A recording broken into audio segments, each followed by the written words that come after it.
자, 3장은 이제 approaching to the Dhamma예요. 부다의 가르침, 다가가는 것, 어떻게 다가가야 되느냐, 불교를 어떻게 접근해 가야 되느냐는 그런 문제를 얘기하고 있습니다. 자, 봅시다. 부다의 가르침은 비밀이 없이 누구에게나 공개되어 있다. 그래서 불교를 믿든 안 믿든 누구나 들을 수 있다. 다 공개했어요. 그러니까 강좌를 수강 신청만 한 사람은 듣게 하지 않고 완전히 공개 강좌를 했어요. 돈도 안 받고. 돈을 받지는 않아요. 법문할 때. 여러분들은 여름학기 신청을 하고 돈 내고 쭉 3학점이 얼마나 됐어요? 12만 원? 12만 원인가? 싸다.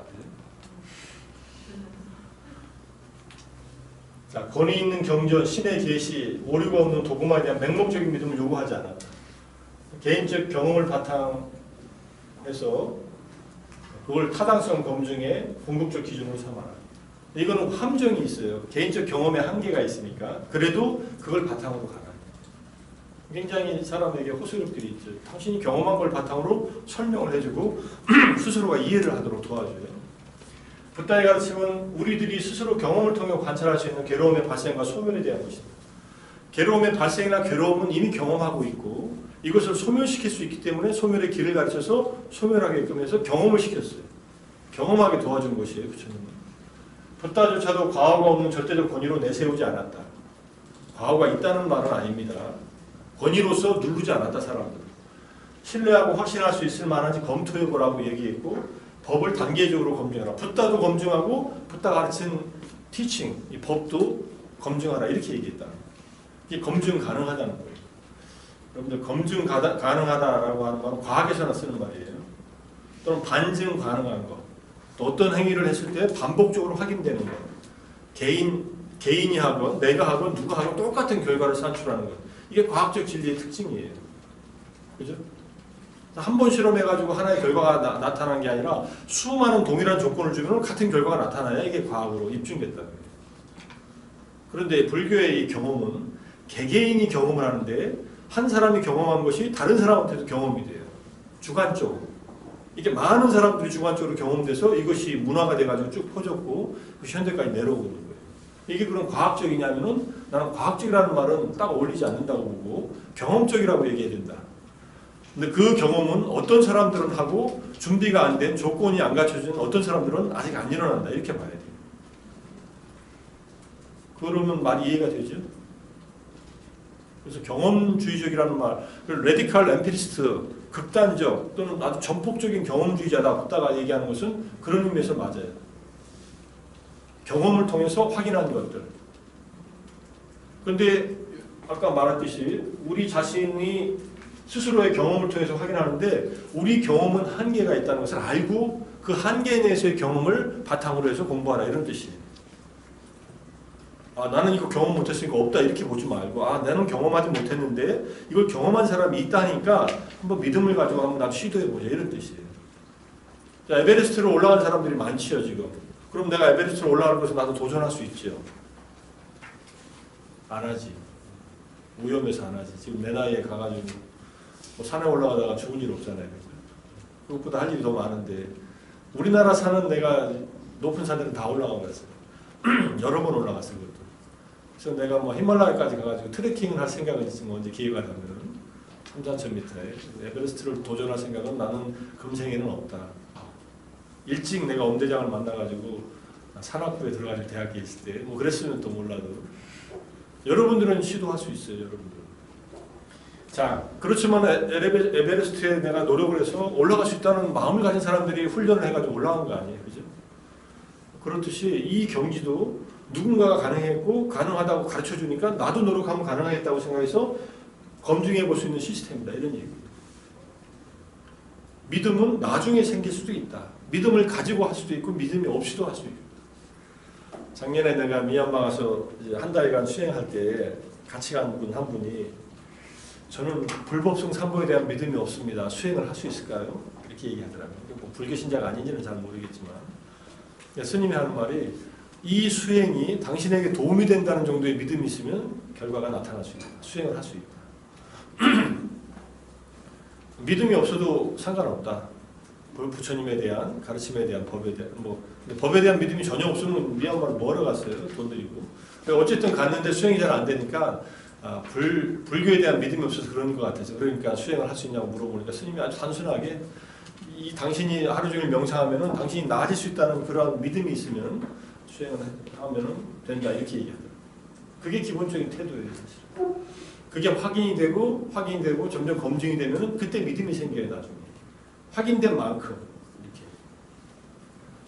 자, 이런 5가지 경전을 얘기합니다. 자, 이제 거기 경전에 들어가기 전에 진지한 영적 구도자의 가장 큰 어려움 중에 하나는 다양한 종교적 영적인 가르침 사이에서 선택의 문제가 있다. 지금 우리 시대의 문제예요. 정신적 풍요 속의 혼란, 다양한 경전들, 이건 부처님 시대도 마찬가지였어요. 기원전 6세기에 7세기의 인도도 다양한 사상가들이 자기 주장이 옳다고 주장하는 그런 상황이었으니까. 근데 이제 그러고 보니까 물질적인 풍요 속에서의 혼란도 겪고 있다 우리는. 그래서 이 사람이 슈왈츠라는 사람이 패러독스 오브 초이스라는 책을 썼어요. 여기 유튜브 보세요. 물질적 풍요 속의 혼란이야. 여러분들 뭐 하나 물건 하나 고르려면 고민 많이 하죠. 뭐 아이폰 샀던 사람은 고민 안 하대. 그냥 아이폰만 계속 사대. 살까 안 살까를 고민하지 다른 기종으로 옮기려는 생각은 별로 안 하대. 근데 안드로이드는 이게 폰들이 많아가지고 야 5G 나왔는데 이거 1년 만에 바꿔 말어. 이번에 뭐 다른 S사로 바꿔 아니면 L사를 유지해 뭐 이렇게 고민을 하잖아요. 그러다 오래간만에 한번 저기 미국에서 만든 기계 한번 써봐. 아니면 뭐 요즘에 뭐 중국에서 만든 것도 쓰기 괜찮다는데 그냥 싼 값에 써봐. 아이 그래도 내가 늘 쓰던 거 써야지 하고서 그냥 이렇게 고민을 많이 해요. 뭐 하나 살려면. 뭐 이것만 그런가요? 컴퓨터 여러분들 살 때 어떻게 고민했어요? 가벼운 거 샀어요? 그램으로? 뭐 삼성도 비슷한 거 있잖아. 조금 무거워도. S사 좋아하면 그거 사야지. 이제는 뭐 청바지 하나 사러 가면 청바지가 수십 가지가 있어. 구멍 뚫어진 거야. 처음부터 구멍 뚫어진 걸 아예 팔기도 해. 반바지라고 생각하고 입고 다니는 사람도 있고. 그죠? 여러분들 바지 살 때 여러분들이 안 사면 고민할 일이 없죠. 부모님이. 여러분들이 살 경우에는 고민을 많이 해. 나도 이 바지 사러 가가지고 싼 바지를 사다가 결국은 마음에 드는 바지 사는 바람에 한 2만 원 더 줬지만 고민을 많이 해요. 근데 이것이 물질 세계에서도 그런데 정신 세계에서는 더 혼란이. 그리고 물건은 보이잖아요. 써보면 알고. 근데 정신은 이거는 절대적이고 철저한 충실함을 요구해요. 굉장히 배타적이에요. 종교적인 가르침들은. 자, 모든 믿음의 의무를 중지하고 대립하는 교리들을 공정하게 비교해서 경험에 의해서 검증할 수 있다면 판단하는 확실한 방법을 갖게 되는데 이렇게 경험에 의해서 검증이 안 돼. 신앙들. 윤회가 그 경험에 의해서 우리가 검증할 수 있나요? 어리석음과 가래에 의해서 우리가 오랫동안 윤회해왔다. 이걸 어떻게 검증해요? 뒤에 나오지만 서로 다른 종교들은 우리의 개인적 경험으로는 확인할 수 없는 교리들을 제시하고 전제로 하고 있습니다. 기독교의 전제, 태초에 하느님이 세상을 창조하셨다. 그리고 뭐라고 하고 쭉 역사가 나오죠. 그 다음에 예수님이 우리를 위해서 대속하셨다. 그리고 십자가에서 못 박혀 돌아가셨다. 그리고 부활하셨다. 이걸 믿어야 될 거 아니에요. 대속도 못 믿겠는데 부활했다는 건 더 못 믿겠네. 이러면 뭐 기독교 신자가 될 수가 없잖아요. 그리고 했다 하자. 근데 그게 나하고 무슨 상관이 있어? 죽지 않고 일시적으로 죽음의 쇼크 상태에 있다가 깨어나서 어디로 갔을 수도 있지. 인도로 와서 평생 살다가 인도에서 죽었다 가는데 그럴 수도 있지. 이런 얘기들도 있어요. 인도에 예수의 무덤이 있다고 그러니까. 파보고 뭐 유전자를 검사하면 나올지 몰라. 그렇게 확인할 수가 없는 것들이 너무 많아요. 그렇죠? 종교교리의 갈등을 해결하기 위한 대안으로 종교적 보편주의를 말해요. 자, 종교는 다 인간을 위한 가르침이고 결국은 다 똑같은 진리를 말하고 있어. 이렇게 얘기해요. 종교적 갈등은 부정하고 본질적으로 동일하다. 근데 이것은 위험한 입장이에요. 부패해서 음식 고르는 것 같이. 그런데 이 스님이 이제 독수리나 참새와 닭이 부리와 날개를 가지고 있다. 나중에 이제 독수리하고 참새하고 닭이 화석이 됐어요. 보니까는 독수리도 큰데 부리와 날개가 있고 닭도 그렇고 참새도 그래. 아 얘들은 어떻게 얘는 새끼였을 때 죽었고 얘는 중간쯤 크다가 죽었고 얘는 다 큰 다음에 죽었고 같은 종류의 조류야. 이렇게 생각하면 독수리에 대한 닭에 대한 참새에 대한 이해를 바르게 하는 것입니다. 불교는 시작을 할 수 없는 윤회를 하는 중생을 위해 불타가 출현했다고 우리가 이미 1, 2장에서 배웠습니다. 이거는 경험하지 못한 사실에 저항감을 느낄 수 있다. 여러분들 이미 윤회에 대해서 계속 저항감이 생기니까 질문도 제일 많았잖아요. 당연히 그럴 수밖에 없습니다. 그런 것들은 좀 내버려 두고 가자 하는 것이 기본적인 가르침인데, 자, 초기 불교에 있어서 믿음을 어느 정도 가져야 하는가는 한 번에 해결될 수 있다. 직접 경험이 포함되어 있다. 판단의 근거로. 그래서 직접 경험과 일치하는 점만 받아들이면서 가라. 소수의 엘리트를 위한 비밀스러운 교리도 아니다. 소수의 엘리트들은 경험의 이 깊이가 다른 사람들이라고 할 수 있는데 누구나 그 엘리트가 될 수 있는 길이 있다는 거예요. 신분에 관계없이, 남녀에 관계없이, 나이에도 관계없이. 7살 만에 아라한이 된 사람들도 여러 명 있어요. 여성들이 아라된 케이스도 많고 당연히. 그거 상관이 없다. 번뇌를 없애는 데는 나이와 성별과 지역과 태생에 아무 상관이 없다. 조건만 갖추면 된다. 이렇게 얘기했다는 거예요. 종교의 가르침에서 비밀주의는 가장 잘못된 특징이다. 사견이 있을 때 비밀주의가 일어난다. 비밀 망토라고 그래요. 부처님의 가르침은 해와 달처럼 널리 찬란히 모두에게 비춘다. 가릴 것이 없다. 해와 달이 뭘 가리나요? 그냥 공중에 떠 있고 세상을 비출 뿐이지. 비밀 망토로부터 해방, 잘못된 견해부터 해방은 경험을 최우선시하는 가르침에는 절대적이다. 그래서 너네들이 믿지 않으면 몰라 이런 것들은 위험하다는 거예요. 개인이 자신의 경험 속에서 원리들을 검증할 수 있어야 되고 일상생활에 빠져있는 범부의 한계를 뛰어넘는 독특한 양상의 경험을 체득함으로써 완전한 깨달음을 얻을 수 있다. 자, 내가 세속적으로 경험한 것이 유일한 진리 판단의 근거가 아니라 그걸 바탕으로 해서 나아가라는 얘기예요. 그런데 그걸 바탕으로 해서 가다 보면 점점점 깊은 차원의 길들이, 경험들이 더 열린다. 궁극에 이르기까지 그런 얘기입니다. 계시를 중시하는 종교와는 아주 대조적으로 우리가 먼저 즉각적 경험의 범주를 초월하고 있는 교리를 믿으라고 하지 않습니다.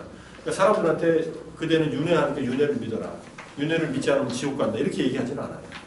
가르침을 줘요. 그 원리를 설명해주고 그걸 납득하고 받아들이면 제자로 받아들이고 받아들이지 못하면 계속 유보시켜요.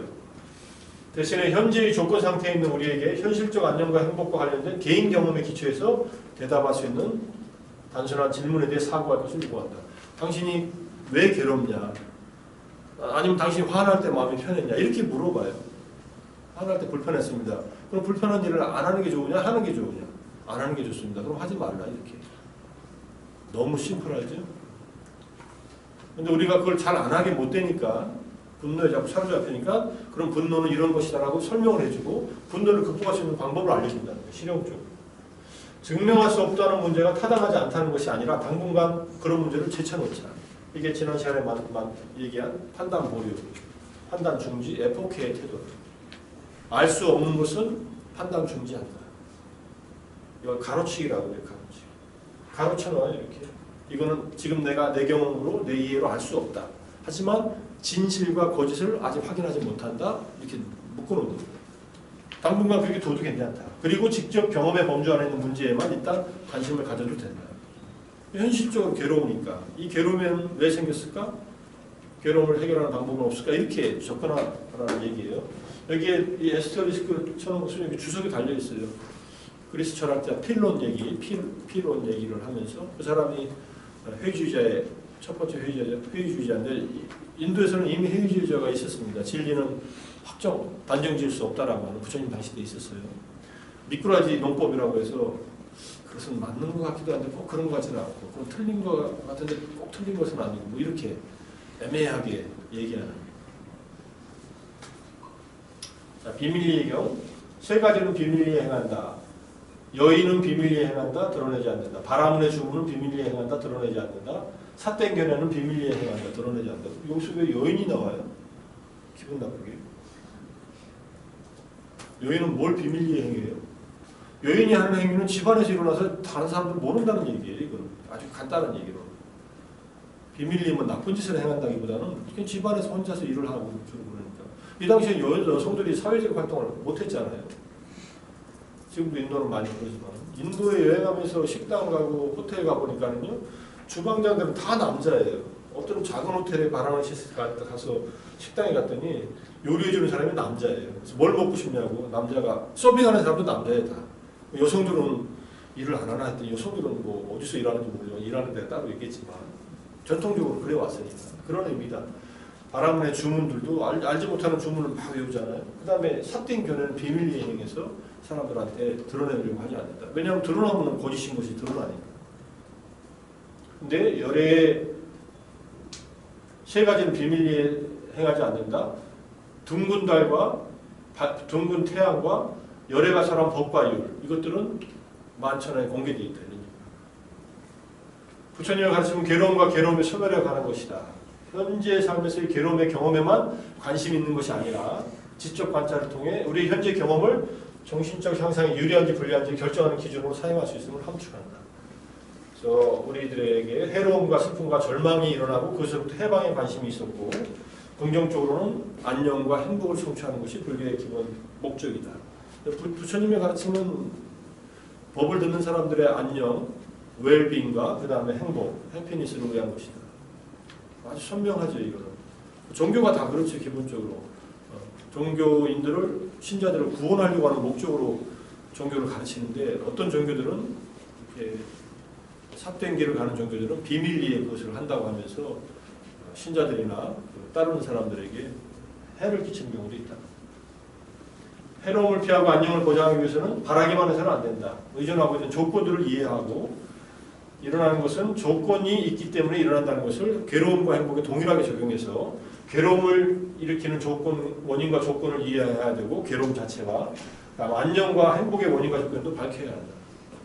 괴로운데도 조건이 있지만 행복해지는데도 조건이 있다는 얘기예요. 그래서 괴로움으로부터 영원한 해탈이라는 궁극적 목적을 이루는 과정들을 갖게 된다. 이런 접근 방법의 훌륭한 예시가 깔라마경이다. 이건 지난 시간에 이미 얘기를 했습니다. 깔라마경, 앙구타라니카야에 나오는 경전, 케사푸타라는 지방 뒤에 지도가 나오니까 많은 사람들이 여기를 지나가면서 종교인들이 자기의 주장이 옳다고 얘기를 합니다. 그런데 대부분 주장이 확인이 안 되는 것들이에요. 윤회는 있다느니 없다느니 뭐 이런 얘기죠. 윤회 업에 대한 질문이에요. 업의 결과가 있다 없다 이런 얘기예요. 굉장히 당혹해요. 자, 이게 지금 붓다시대 16나라들에 대한 이름입니다. 이게 대문자로 써있는 게. 깔라마 사람들이 살던 곳은 여기예요. 여기. 어디야? 저기 어디 갔어? 마가다. 여기 케사푸타. 여기야. 여기가 어디예요? 여기가 히말라야고. 여기가 마가다국이에요. 하나의 대국이고 이쪽이 코살라 대국이에요. 마가다에서 코살라로 왔다 갔다 하는 길목이 여기 있어요. 부처님이 여기서 열반하셨는데 여기 케사푸타. 그래서 여기는 한국으로 비유하자면 저기 영남에서 이쪽 서울로 올라올 때 문경세제 같은 곳이에요. 현재 문경. 그래서 영남에서 부산이나 이쪽에서 출발해가지고 서울로 과거로 가다가 중간에 꼭 자고 가야 돼. 산을 넘을 수가 없어요. 그래서 저쪽에서 넘어온 사람들도 산을 넘어서 또 자구 밑으로 내려가야 돼. 그런 지역이었다는 거예요. 케사푸타. 여기에 있었어요. 이걸로 보면 더 분명하죠. 산 밑에 있었다. 자, 붓다 시대 사상계에 대해서는 호라나카사파의 도덕 부정론, 마칼리코살라의 결정론, 아지타케상가마린의 단면론, 빠꾸다카자야나 이거 이름을 다 외울 필요는 없습니다. 1, 2, 3, 4는 전부 다 유물론자이고 허무주의자들, 죽으면 끝이라고 주장하는 사람들, 물질주의자들, 도덕도 부정하고 업도 부정하고 이런 사람들이 저 말을 들려가지고는 미래는 없다, 인간은 단지 물질로만 이루어져 있고 살인도 없다, 보시를 하는 곳에 공덕도 없다 이렇게 주장하는 사람들. 누가 사람의 목을 자르면은 그거는 지수학경의 4대 요소로 그냥 칼이 스쳐 지나가는 것 뿐이다. 이렇게 생각하는 사람이 실제로 그런 얘기를 했고 살인을 해도 살인죄는 없다. 살인 행위는 있어요. 죽는 사람도 없다. 그냥 물질이 해치될 뿐이다. 물질적으로 보면 그게 맞죠. 에너지 보존 법칙에 의해서. 그러면 살인이 안 일어난 건가요? 자, 산자야의 불가지론. 이게 해이주의자, 최초의 해이주의자. 니간타 나타프타 자연화교의 영론과 물질의 이원론, 상대주의적 인식론 이런 것들을 얘기했다는 거예요. 불교 이외의 사상은 결정론. 모든 것은 결정되어 있다. 숙명론과 같은 얘기인데 조금 달라요. 결정론은.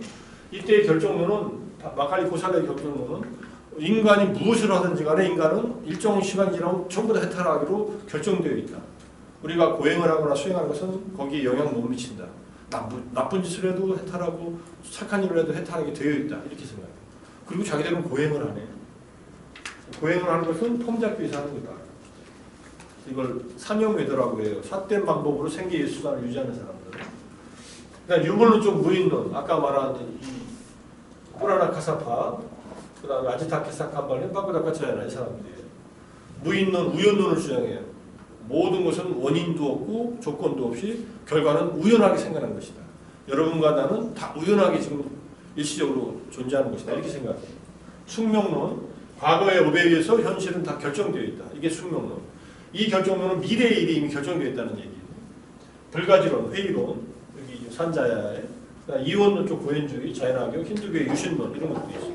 유신론은 일종의 숙명론인데 신에 의해서 운명이 결정되어 있다 이렇게 보는 거예요. 우리의 계급도 그렇고. 이게 디가니카야 사문가경과 그 다음에 디가니카야의 법망경에 이 얘기들이 써 있어요. 그래서 여기다 경전을 붙여놨어요. 두 개다. 하나의 경전단테는 한 100페이지씩 되니까 뭐 주말에 심심하지 않게 이거 다 읽으라면 중간고사 전까지 또 들어봐라 해서 몇 명이 생길 것 같아서 좀 생각해 봅시다. 자, 근데 이제 다시 이제 이거는 이제 우리 교재에는 없는 걸 좀 보충한 거고 다시 이제 교재로 돌아오면은 깔라마경에 붙어 있고 자, 그럼 부처님이 어떻게 얘기하느냐? 10가지를 맹목적으로 따르지 말고 믿지 말라 이렇게 얘기해요. 10가지에 대해서 뭐냐? 구전되어진 것. 구전되어진 것이 뭐예요? 말로서 계속 이어진 것. 그 다음에 전승된 가르침. 이 당시에 베다 같은 게 전승돼서 가르침을 내려오고 있었으니까 들어서 알게 된 것. 이거는 카더라 통신. 요즘에 나오는 그 가짜 뉴스들 누군지도 모르고 뭔지도 모르고 뉴스 매체에서 생산하는 가짜 뉴스를 마치 유튜브에서 그거 사실인 것처럼 하고 국회에서도 그걸 사실인 것처럼 얘기하는. 그게 들어서 알게 된 것인데 사실이 없어요. 그거. 팩트 체크를 해보면 틀렸어. 근데 마치 사실인 것처럼. 이건 이미 포스트 트루스라는 말로 이미 이거는 현대의 문제가 아니에요. 옛날부터 있었던 일이에요. 이 부처님 가실 때도 있었으니까. 경전의 모음이라고 해서 성경에 쓰여 있다고 해서 불경에 쓰여 있다고 해서 그냥 믿지 말라. 좀 혁신적이죠. 이성적 근거, 이거는 레셔널한 근거가 있다고 해서 논리적인 것이라고 해서 이성적 추리에 의한 것이라고 해서 합리적인 사고에 의해서 숙고한테 받아들이는 견해라고 해서 무조건 따르지 말라. 우리의 사고는 나름대로 논리를 구성해내는 힘이 있어요. 근데 사실과 다른 논리도 만들어낼 수가 있어요.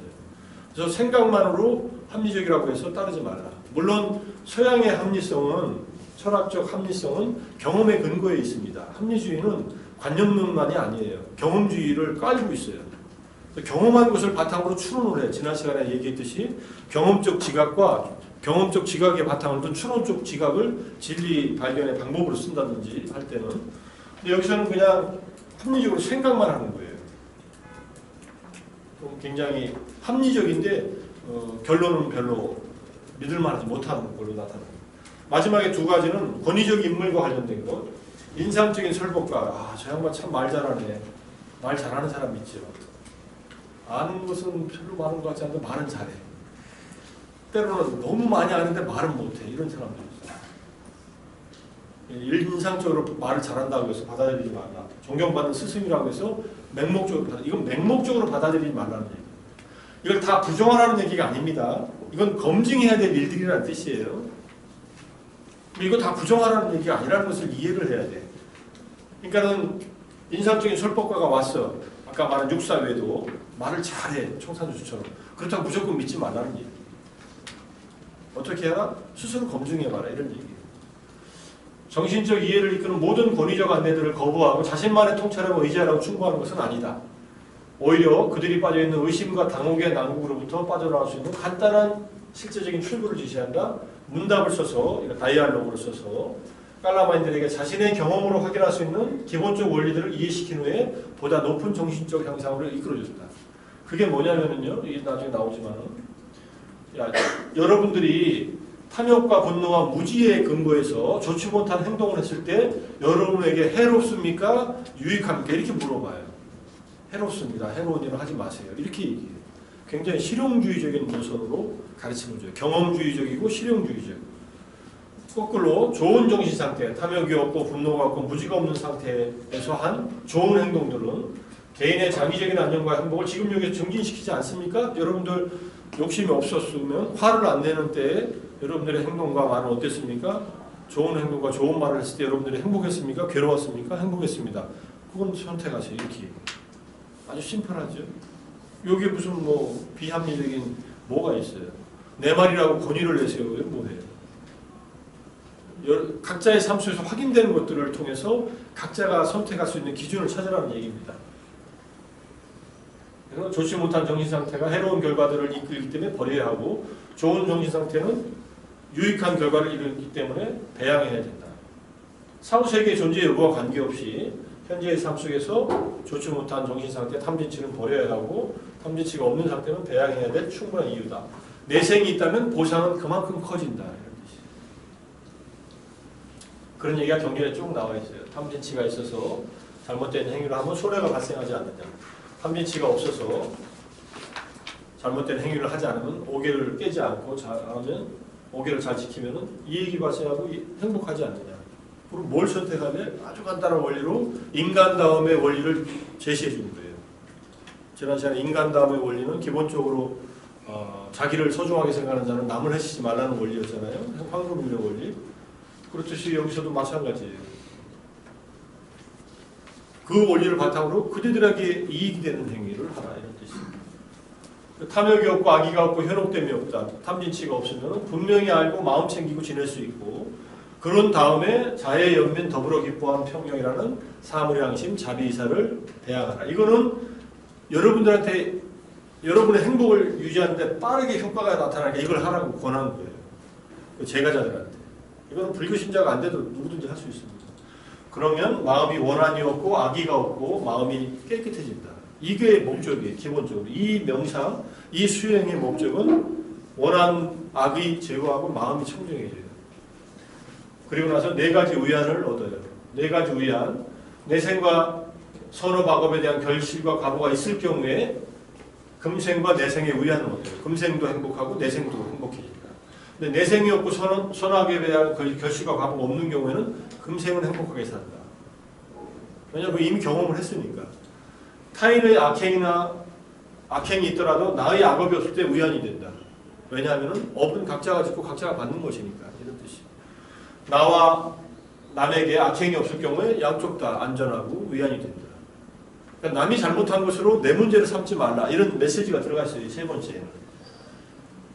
타인의 잘못을 가지고 내 고민거리를 삼지 마라. 타인이 나한테 잘못한 행위는 그 사람의 문제다.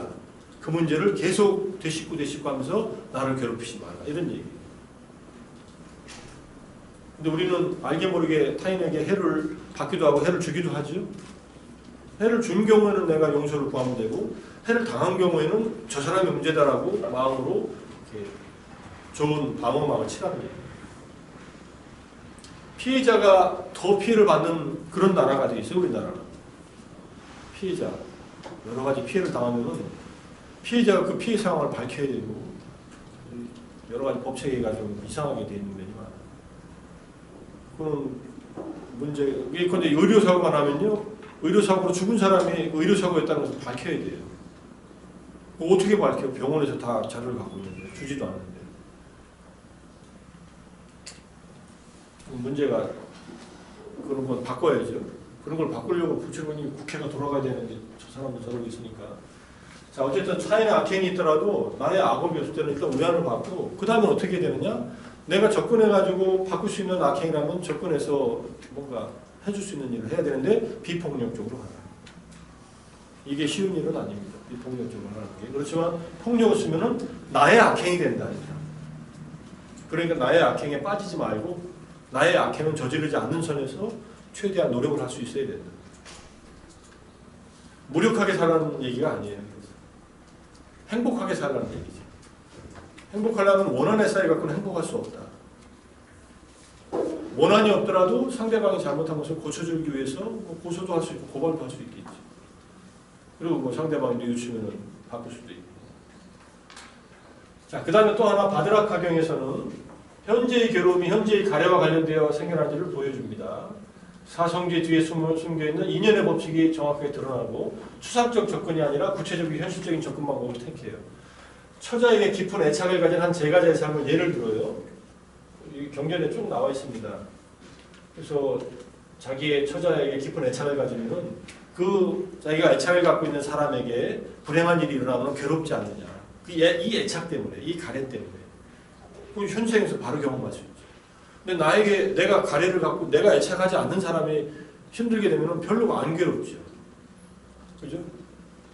그럼 내가 가래가 없어서 그 사람들한테 별로 괴롭지 않고 가래가 있는 사람들한테 괴롭다는 얘기를 쭉 합니다. 여기에 쭉 사형을 당하거나 구속되거나 벌금을 물거나 비난을 받으면 어떤 사람이 정신적, 육체적, 그래서 근심, 탄식, 육체적 고통, 정신적 고통, 절망이 일어나게 하는 것은 그들에게 욕탐이 있기 때문에 욕망에 의한 탐착이 있어서 그렇다.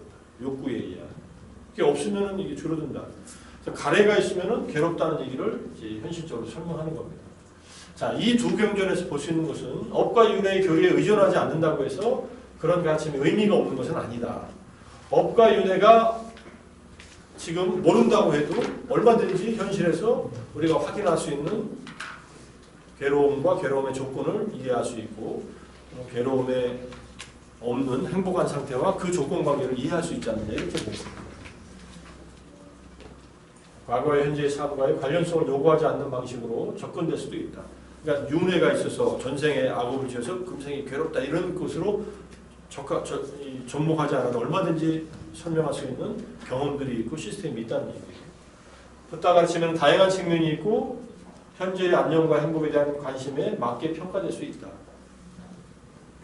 자, 그 다음에 담마의 일단 가르침의 실천이 이 생에서 평화와 기쁨과 내적 안정감을 가져다 주면은 믿음과 확신을 불러일으킵니다. 그래서 중요한 것은 가르침을 실천해서 기쁨과 내적 안정감을 얻어야 돼요.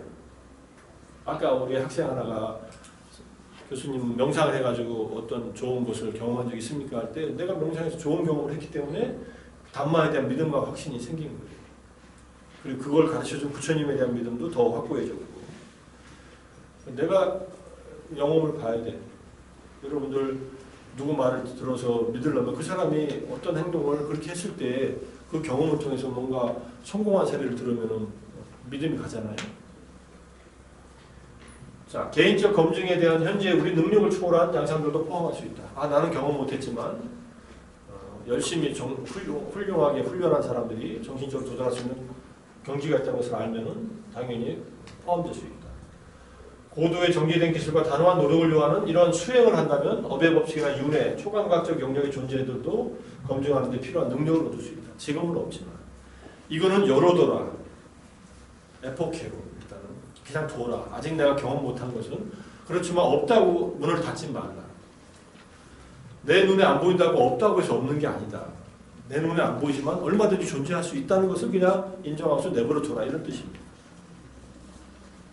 자, 스승을 어떻게 믿을 것인가 하는 문제. 정신적 구도자를 괴롭히는 문제는 스승들이 요구하는 믿음의 정도인데 우리 시대에도 심각합니다. 수많은 정신적 스승, 구루들의 과실을 보도하고 현대의 성인은 마음돌을 두는 사기꾼으로 나타납니다. 많은 경우가 미국에서 많이 하고 있고 한국에도 종종 나오죠. 사실은. 잘 안 드러나지만 사기꾼 정신 지도자의 문제는 영구적인 문제예요. 붓다 시대에도 있었고 지금도 있고 앞으로도 있을 거예요. 왜? 사람들이 돈을 갖다 내는 거예요. 이익이 되거든. 종교를 또는 영적인 길을 이익을 얻는 수단으로만 삼으면 이렇게 돼요. 우리나라에도 지금 여전히 횡행하고 있고 그러면 왜 거기다 돈을 갖다 내느냐? 효과가 있을 것이라고 생각하는 거예요. 효과가 있다라고 또 얘기를 하고 어느 정도 효과는 있을 수 있지만 사기 행위로서 하는 것은 위험하다. 누군가 다른 사람에게 권위를 행사하면 쉽게 다른 사람이 그에게 부여한 믿음을 이용하는 유혹에 빠진다. 그죠? 자신과 제자에게 심각한 피해를 줍니다. 이거는 꼭 스승과 제자의 문제가 아니에요. 어떤 사람들은 딱 어떤 지위에 올라가면 사람이 달라져요. 그걸 완장 효과라고 해요. 무슨 얘기인지 알죠? 완장을 채워주면 꼭 위에서 갑질을 하려고 해요. 완장의 갑질. 완장의 갑질이 따라와. 국회의원이 갑인가요? 을인가요? 자꾸 생각해봐요. 대통령은 갑인가? 을인가? 잘 생각해보세요. 국회의원은 4년 임시직이에요. 그 사람들은 근데 뽑힐 때만 을의 역할을 해요. 선거운동할 때만. 그리고 나머지 3년 한 11개월은 3년 한 10개월은 갑의 역할을 해요. 다 그런 건 아니고 많은 사람들이 감히 국회의원한테 할 일이 없어요. 잘못된 생각이에요. 그런데 이제 사기꾼 정치가들이 많죠. 이 얘기에 대해서는 앙굴리말라와 스승의 관계에 대한 얘기, 아자타사트 왕자와 데바다타의 유혹에 관한 얘기, 이 두 가지 경전이 있습니다. 앙굴리말라는 살인자였어요. 근데 살인자가 되기 전에는 아주 충실한 제자였어요. 스승을 따라서 스승 집에서 살면서 바라문이었고, 인도의 이 도제 제도는 스승의 집에 가서 제자들이 살아요. 단체로. 어려서부터 쭉 성장할 때까지, 결혼하기 전까지. 그런데 이게 아주 뛰어난 제자였어요. 근데 스승의 부인이 이제 결혼해가지고 사니까 부인이 앙굴리말라를 좋아했다 그래. 주석서에 의하면. 좀 더 검증해봐야 될 문제라고 하지만 일단은 나타난 문제는. 근데 스승에 대한 존경심에서 부인이 접근할 때 앙굴리말라가 딱 거절합니다. 저는 그럴 수 없습니다. 사모님하고 제가 어떻게 사적인 감정을 갖습니까? 그러니까 스승의 부인이 창피하기도 하고 화가 나기도 해서 자해를 해요. 그리고 남편이 나갔다 돌아온 사이에 앙굴리말라가 자기를 성폭력을 하려고 했다. 내가 뿌리치는 바람에 이렇게 됐다. 완전히 생쇼를 한 거지, 그죠? 스승이 그러면은 데려다 놓고 이제 사실 파악을 해야 될 거 아니에요? 근데 이게 속았다고 생각한 앙굴리말라가 그렇게 훌륭한 제자들한테 이놈이 나를 배반해? 이렇게. 스승도 어리석은 거죠. 그리고 앙굴리말라한테 극단적인 가르침을 마지막으로 줘요. 가르침이 아니지. 너는 이제 나한테 배울 건 다 배웠다. 너는 사람을 1000명을 죽이면은 이제 완전한 해탈일 겁니다. 이런 가르침을 줘. 이게 스승을 맹목적으로 따르면서 이제 사람을 죽이는 일을 하는 거예요. 그래서 999명을 죽이고 돌아다녀요. 치안이 얼마나 허술했으면. 죽이고 사람을 도망가고, 그 덩치도 커가지고 함부로 잡을 수도 없었어요. 정신 착란으로 죽인 게 아니에요. 완전히 자기의 해탈을 위해서 사람들을 죽이기 시작한 거예요. 잘못된 가르침에 의해서. 그리고 부처님을 마지막에 만나요. 1000명째 죽이려고 하는 사람의 어머니였어요. 그래서 부처님이 먼저 가요. 내가 늘 이걸 얘기하면서 부처님이 왜 사람을 죽이려고 할 때 미리 가서 제정신을 들게 안 해줬을까? 부처님의 잘못은 아니죠. 999명을 죽인 것은. 뭐 그것도 여러 가지 조건이 있겠지만. 근데 앙굴리말라가 이제 정신을 차릴 때가 됐을 때 부처님이 나타나는 거예요. 부처님이 나타나가지고 이 경전에 나옵니다. 앙굴리말라가 소리쳐요. 거기 서라 하고 소리치니까 부처님이 가다가 서더니 나는 섰는데 너는 왜 안 서냐 이렇게 했다는 거 아니에요. 부처님 말. 부처님은 못 쫓아와요. 부처님이 조금 가면은 반쯤 오다가 부처님 조금 가고 또 반쯤 오고 이게 어디 그 거북이하고 누구하고 경주의 그 예에서 나오잖아요. 그리스에서 거북이를 절대로 못 따라잡는다.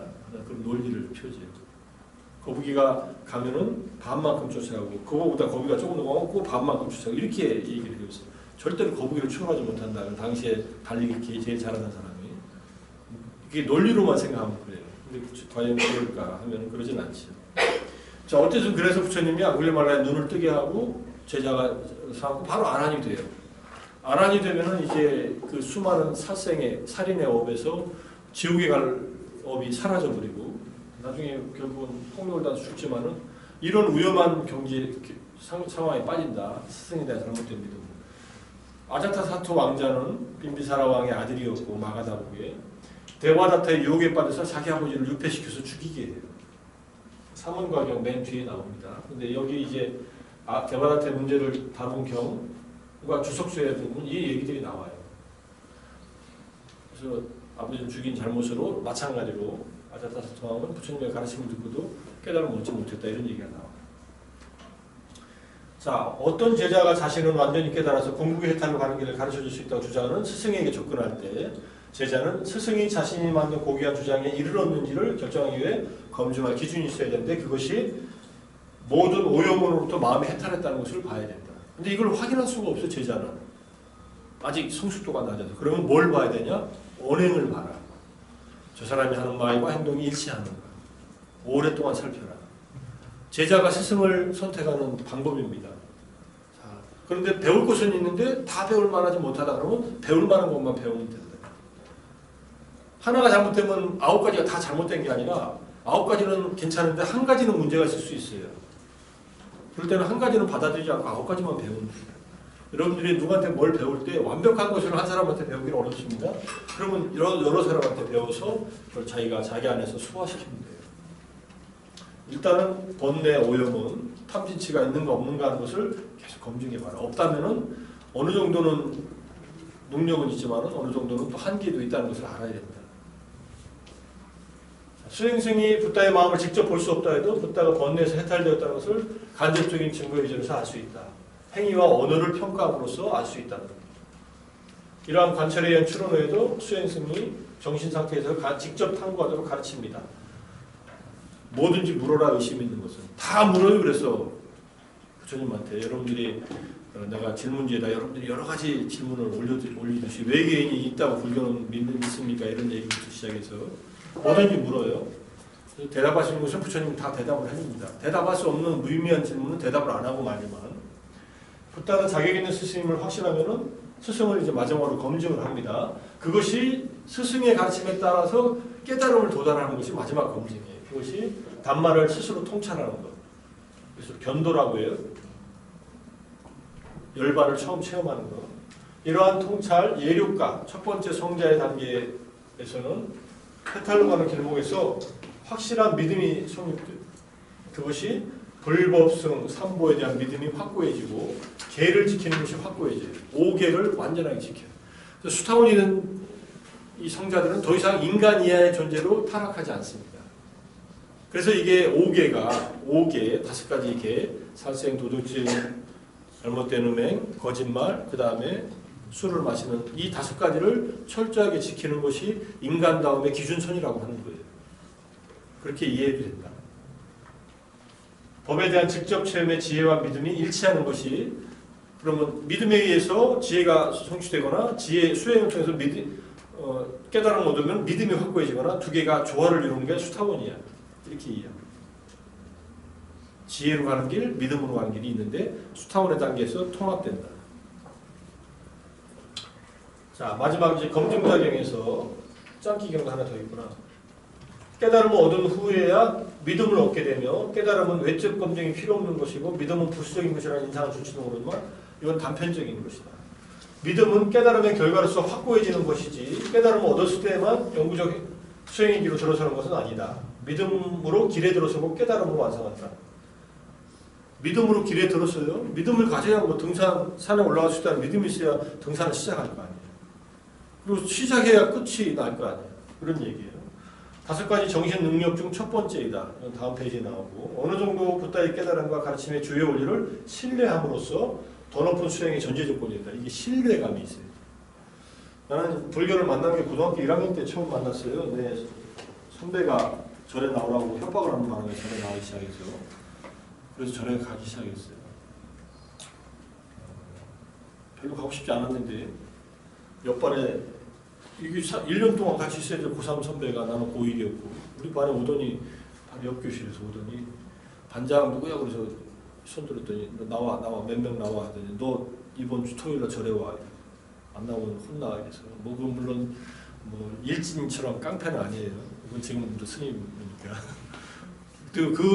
거기 와서 우리한테 그 얘기를 한 사람이 정규에서 1등하고 2등이 둘이 같이 왔어요. 그러니 뭐 말을 따를 수밖에 없죠.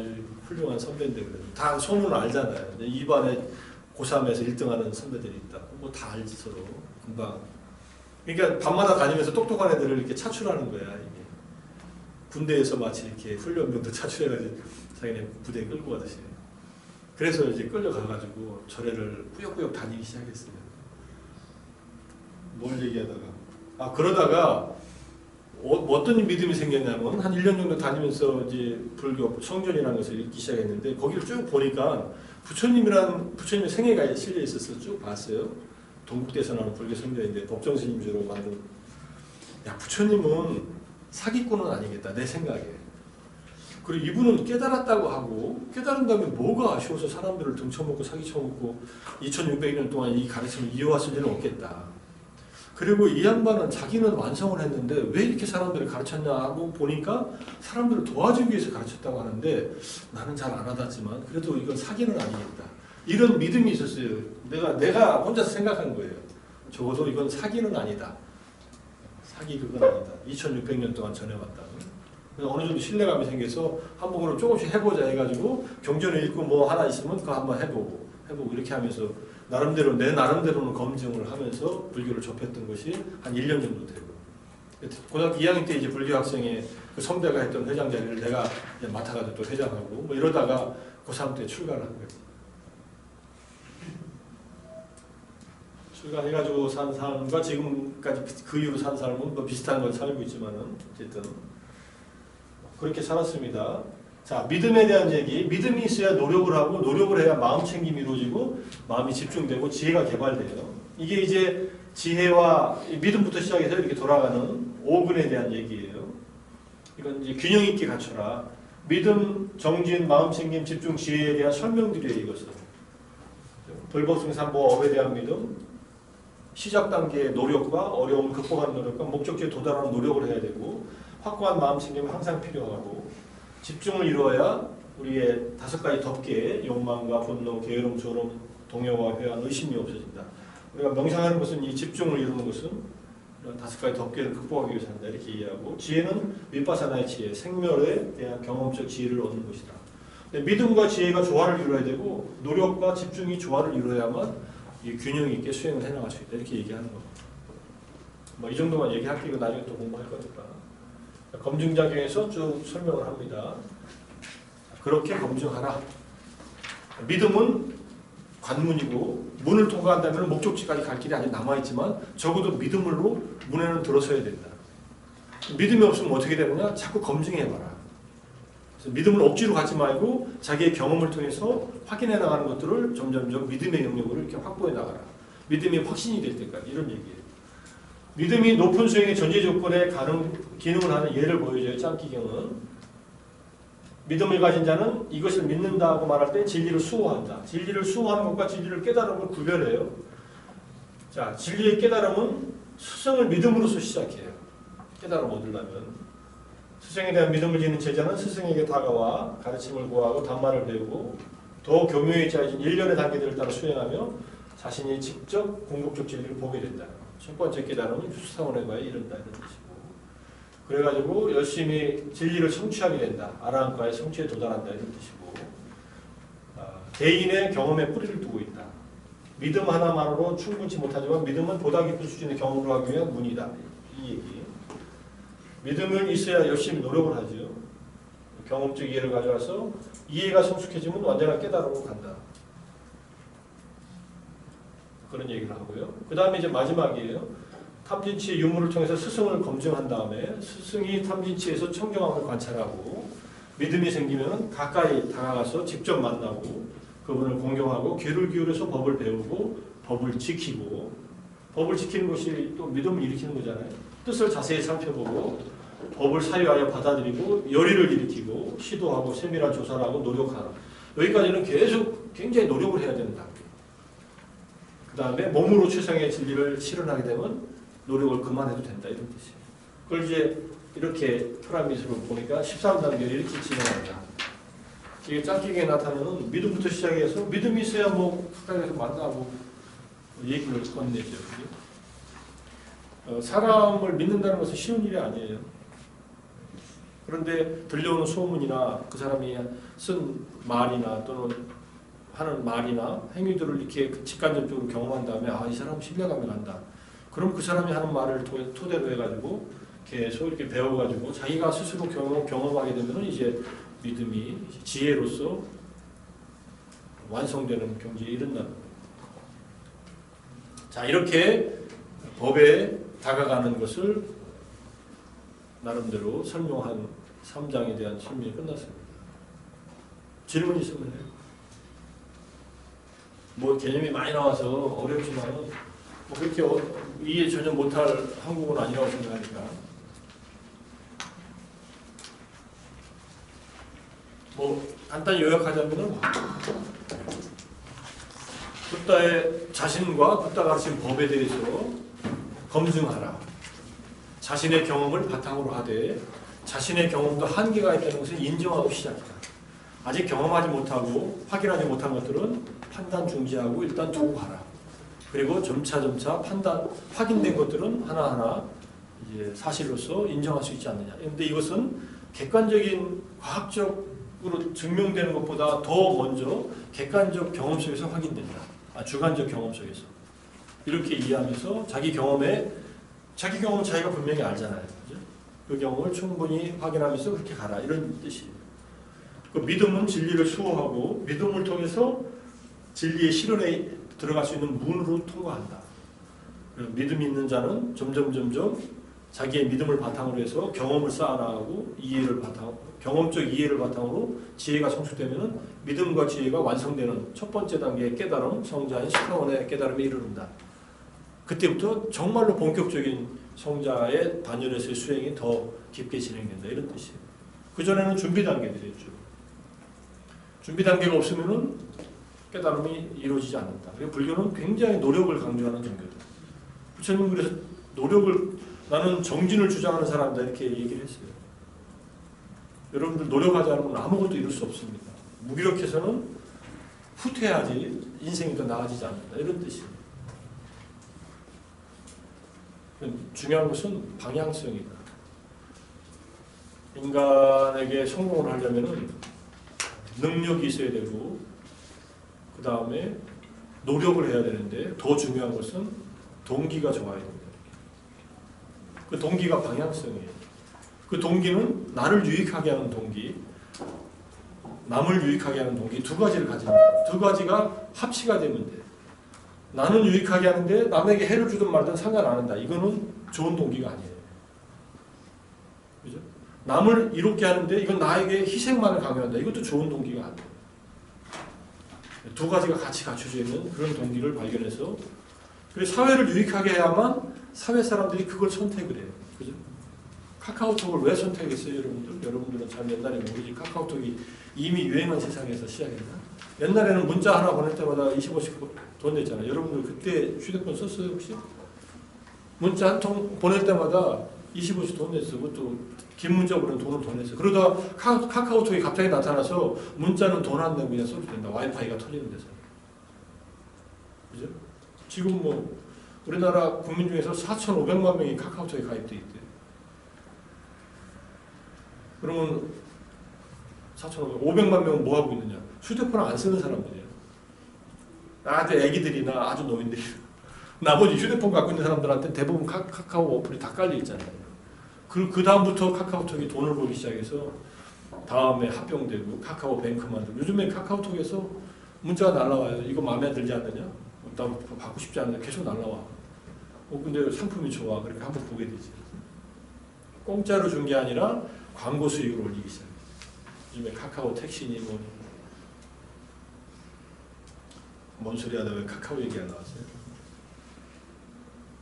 자, 여기까지 강의하고 좀 또 쉽시다. 한번 한 타임 또 쉬고 명상하고 그 다음에 4장 공부합시다. 4장은 이제 재밌는 공부니까 현생에서의 행복에 대한 얘기니까 괜찮아요? 여러분들 뭐 이해하는데 아직까지 별로 어렵지 않죠? 자, 뭐 알아서 한 10분간 한 5분 정도 밖에서 돌아다니다가 10분간 돌아다니다 와주세요. 지금이 몇 시야? 이 걷기 명상을 가르치면 걷기 명상하고 오라고 될 텐데 다음에 가르쳐줄게. 다음 주에. 지금 46분이니까 55분까지